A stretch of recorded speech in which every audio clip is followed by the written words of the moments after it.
بسم اللہ الرحمن الرحیم۔ فرعون کا عبرتناک انجام۔ فرعون کے آج سے 3000 سال قبل جب مصر میں فرعون نے بنی اسرائیل پر ظلم و ستم ڈھائے اور انہیں اپنا غلام بنا لیا، تب موسیٰ علیہ السلام کو اللہ تعالیٰ نے حکم دیا کہ اب وقت آ گیا ہے کہ تم بنی اسرائیل کو مصر سے نکال کر باپ دادا کی زمین کی طرف لے جاؤ۔ اللہ تعالیٰ کے حکم کے مطابق موسیٰ علیہ السلام اور ان کے بھائی ہارون علیہ السلام بنی اسرائیلیوں کے لے کر رات کے وقت روان ہوئے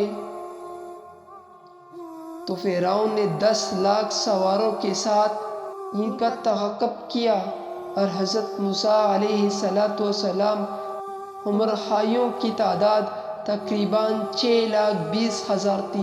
بس حضرت موسیٰ علیہ السلام ان کو لے کر پانی کے کنارے پہنچے۔ جب پلٹ کر دیکھا تو فرعون کے گھوڑے کا غبار نظر آیا۔ بنی اسرائیل حضرت موسیٰ علیہ السلام سے کہنے لگے کہ اے موسیٰ، تیرے آنے سے پہلے بھی ہم مصائب میں مبتلا رہے اور تیرے آ جانے کے بعد بھی معاملہ وہی ہے، سامنے پانی ہے اور پیچھے فرعون ہے۔ حضرت موسیٰ علیہ السلام نے ان سے کہا کہ مجھے امید کہ خدا تمہارے دشمن کو ہلاک کر دے گا اور تم کو زمین کی حکومت عطا کرے گا۔ حضرت یوشع بن نون نے عرض کیا کہ اب کیا حکم ہے؟ تو حضرت موسیٰ علیہ السلام نے فرمایا کہ مجھے حکم ہوا ہے کہ پانی پر غصہ مرو، اور خدا نے دریا کو وحی کی تھی کہ وہ موسیٰ علیہ السلام کے غصہ مرنے سے اس کی اطاعت کرے۔ بس حضرت موسیٰ علیہ السلام نے جب پانی پر اپنا غصہ مرا تو اس میں بڑا راستے پیدا ہو گئے جس میں بنی اسرائیل کے ہر قبیلے کے لیے الگ راستہ تھے۔ بس وہ کہنے لگے کہ 12 راستوں میں کچڑا ہے، ہم ایسے راستے سے نہیں چل سکتے۔ بس خدا نے بد سبا کو بیچ کر راستے خشک کر دیے۔ جب داخل ہوئے تو کہنے لگے کہ ہم ایک دوسرے کو دیکھ نہیں سکتے، نہ معلوم کہ دوسرے کو حال کو کیا ہوگا۔ تو حضرت موسیٰ علیہ السلام نے اللہ تعالیٰ سے ان کے حالات کی شکایت کی۔ بس وحی نازل ہوئی کہ اپنے غصہ سے دائیں بائیں اشارے کرو۔ چنانچہ حضرت موسیٰ علیہ السلام نے ویسا ہی کیا تو پانی کی دیواروں میں ہر 2 طرف سے دروازے پیدا ہو گئے کہ وہ ایک دوسرے کو دیکھ سکتے تھے۔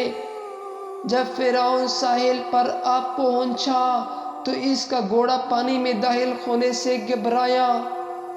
بس جبرائیل یہ صورت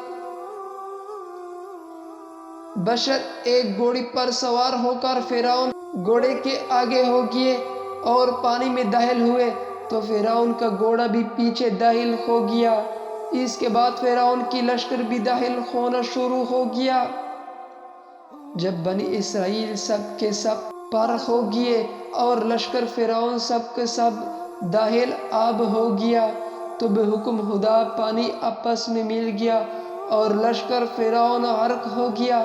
جب فرعون غرق ہونے لگا تو غضب الہی کے ڈر سے کہنے لگا کہ میں اسی ایک واحد حق پر ایمان لاتا ہوں، مگر اللہ تعالیٰ کی طرف سے جواب دیا گیا کہ اب ایمان لاتا ہے، حالانکہ تو پہلے نافرمانی کرتا رہا اور مفاسد بنا رہا، تو آج ہم تیرے بدن کو دریا سے نکالیں گے مفاسد تاکہ تو پچھلے کے لیے عبرت ہو، اور بہت سے لوگ ہماری نشانی سے بے خبر ہیں۔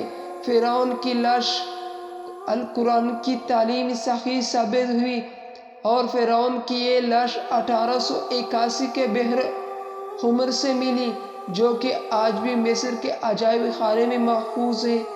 فرعون نے خدا ہونے کی دعویٰ کیا اور اللہ تعالیٰ نے اسے غرق کر کے اس کی لاش کو نشان عبرت بنا دیا۔ فرعون کی لاش کی لمبائی 200 سینٹی میٹر ہے۔ فرعون کی لاش 1235 قبل مسیح میں سمندر میں ڈوبی ہوئی تھی۔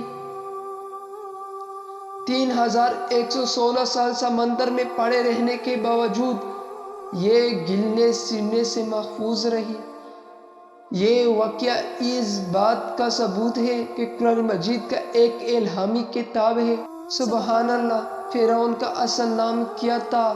فرعون کی حقیقی نام کے بارے میں کوئی مضبوط سند تو موجود نہیں، جس کی وجہ سے بعض اہل علم کی ماننا یہ ہے کہ فرعون ہی اس کے حقیقی نام ہے، جبکہ دیگر اہل علم کی رائے یہ ہے کہ اس زمانے میں فرعون کا ایک لقب تھا جو قوم عمالقہ کے ہر بچہ کو دی جاتا تھا۔ اس حساب سے فرعون کی حقیقی نام ولید بن مصعب بن ریان تھا، جبکہ بعض اہل علم کی کتاب میں فرعون کی کابوس نام بھی دیا گیا ہے۔